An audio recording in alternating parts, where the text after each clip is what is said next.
Hello students and welcome to the next module of sums of work done in stretching a wire. We will be doing a few numericals based on work done in stretching a wire. Let us quickly see the first numerical. Calculate the work done in stretching a wire of length 3 meters and cross-sectional area 4 mm square when it is suspended from a rigid support at one end and a load of 8 kg is attached at the free end. Y is given 12 into 10 raised to 10 Newton per meter square and gravity is given as 9.8 meters per second square.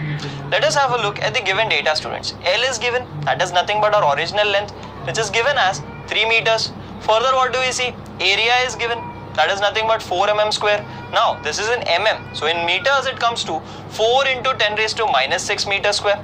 Let us go ahead. Force. Now, force is not directly given, students. Force is nothing but mass into gravity. Mass is given, that is 8 kg multiplied by gravity, which is 9.8. So this will be the value of force. Further, what do we see? Young's modulus is given, that is 12 into 10 raised to 10 Newton per meter square. Let us quickly go ahead and see what are we supposed to find. Students, we are supposed to find the work done in stretching this wire. So students, let us see the formulas. Y is equals to F upon A multiplied by capital L upon small l, and W is equals to half F into small l. Do we have the value of small l given? No. But this particular small l is going to be sidetracked on one side, and that entity we are going to substitute in this formula. Did you understand? Let us just have a look at the solution, students. So first of all, we keep L on one side and take everything else on the other side. That becomes F upon A multiplied by capital upon Y. This entity has been derived from the first formula, as you can see above. That is from the formula of the Young's modulus. Now, we know that work done is equals to half into F into small l. Now, this particular entity of L is going to be substituted over here. So, over here, what will we get? We get F upon A multiplied by capital L upon Y. So, if I am going ahead and I am substituting the values, first of all, both the values of F come in, that is 8 into 9.8 multiplied by 8 into 9.8. Let us go ahead. Further, we see the value of capital L, that is nothing but 3 meters. Also students, next we are going to substitute the value of A, that is nothing but 4 into 10 raised to minus 6, directly given, right? Next, we are going to see the value of the Young's modulus, that is nothing but 12 into 10 raised to 10. Now students, if I am cancelling off, first of all, 4 ones are 4 twos are goes off. Also students, I get 4 twos are 8 and 4 threes are 12. Once again, 3 goes over here. So, what do we get next? We get is equal to 2 into 9.8 multiplied by 9.8 multiplied by 10 raised to minus 4.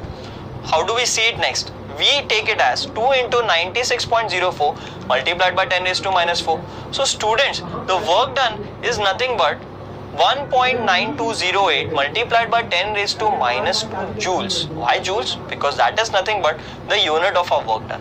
Let us go ahead, students, for the next numerical. A spring is compressed by 1 centimeter by a force of 3.92 Newton. What is the force required to compress it by 5 centimeters? What is the work done in this case? And they have asked us to assume the Hooke's law. Now students, since Hooke's law is obeyed, for 1 centimeter compression, force required was 3.92 newtons. Don't we know that there is direct proportionality between stress and strain as per the Hooke's law? So, 1 centimeter, 3.92. So, for 5 centimeter, the force required will be 5 times 3.92. That is nothing but 19.6 Newton. This particular value of 19.6 Newton will be using in the formula of work done. That is nothing but half into F into L. So what do we get over here, students? We get half into 19.6, that was nothing but the value of our force, multiplied by L, that was given as 5 into 10 raised to minus 2. After further calculation, students, what do I get? I get 9.8 multiplied by 5 multiplied by 10 raised to minus 2, and the final value that comes over here is 49 into 10 raised to minus 2.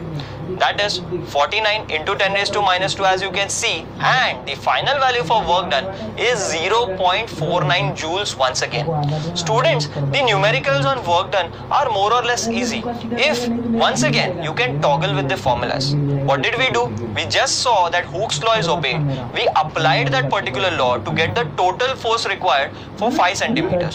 Suppose in the numerical they are not talking about Hooke's law. So remember, you cannot directly apply Hooke's law. law. So, even while writing, you are supposed to mention the condition of the Hooke's law. Thank you, students, and I'll meet you with more knowledge in the next module. Net